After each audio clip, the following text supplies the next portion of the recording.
बिस्मिल्लाहिर्रहमानिर्रहीम। नाज़रीन, ये सर्दियों में ताकत का ग़िज़ाई नुस्ख़ा है।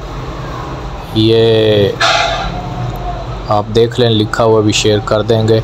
ये चीज़ें आपके सामने, ये कद्दू के बीज हैं, फुल मखाने हैं, ये मिस्री है, ये बादाम है, ये काजू है, ये सफ़ेद तिल हैं,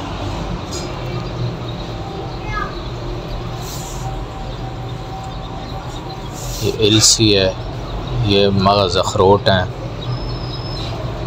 बहुत अच्छा नुस्ख़ा है। आपको ताकत की कमी है, जिस्म, ये जिनसिंग पाउडर है। वो ये नुस्ख़ा आप बना के सर्दियों में ज़रूर इस्तेमाल करें। बच्चों, बड़ों, बूढ़ों, औरतों, मर्दों, सब के लिए यकसा मुफीद है। बजाय इसके कि आप बाज़ारी सिंथेटिक गोलियां खाएं, ये नुस्ख़ा कुदरती अज्जा पे ताकत वाला नुस्ख़ा है। ये आप अंसार से चीज़ें ले लें, ड्राई फ्रूट की दुकान से भी ये मिल जाएंगी। आप ये नुस्ख़ा ग्राइंड करके दूध के साथ 1 चम्मच रोज़ाना ट्राई करें।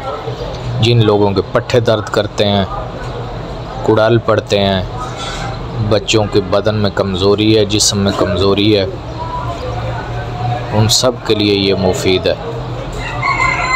कमर में दर्द, जोड़ों, हड्डियों में आवाज़ें आना,